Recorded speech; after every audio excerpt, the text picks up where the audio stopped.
Competitive exam ની અંદર પૂછાતા સમીકરણ બેઝ દાખલા ચાલો જોઈએ કે શૂન્ય સિવાયની એક સંખ્યા અને તેનો વ્યસ્તનો સરવાળો કેટલો થાય તો કે 41/20 છે. તો તે સંખ્યા કઈ હશે? આપણે ધારી લઈએ કે ધારો કે કોઈ શૂન્ય સિવાયની કોઈ સંખ્યા છે x અને એનો વ્યસ્ત કેટલો છે તો કે 1/x. આ બંનેનો શું કરવાનો કીધો તો કે સરવાળો કરો તો કે x પ્લસ એનો વ્યસ્ત એટલે 1/x. તો જવાબ કેટલો આવે 41/20. બરાબર. આ સમીકરણનું આપણે સાદુરૂપ આપીએ તો આનો ગુણાકાર આની સાથે કરો એટલે x નો શું થઈ જશે વર્ગ 1 બરાબર આ x ભાગાકારમાં પેલી બાજુ એટલે ગુણાકારમાં એટલે 41/x/20.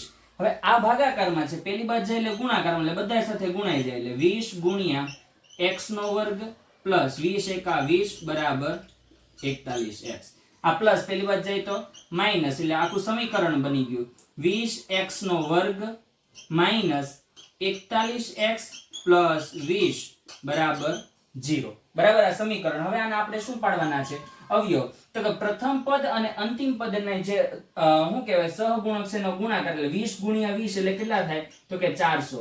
400 ના એવા બે ભાગ પાડો કે જેનો ગુણાકાર 400 થાય અને સરવાળા અથવા તો બાદબાકી 41 થાય. તો અહીંયા જવાબ આપણે કરીએ તો 25 * 16 બરાબર 25 * 16 કરો તો 400 આવે અને 25 + 16 કરો તો કેટલા આવે 41 આવે. તો અવયવ પાડીએ 20x નો વર્ગ minus 25x minus 16x plus 20 બરાબર 0. બરાબર. હવે આને બે ની પેર બનાવો એટલે આપણે જવાબ શું મળે છે પેલામાંથી શું નીકળે કોમન તો કે 5x. તો 5x નીકળે વધે કેટલા તો કે 4x માઈનસ 5.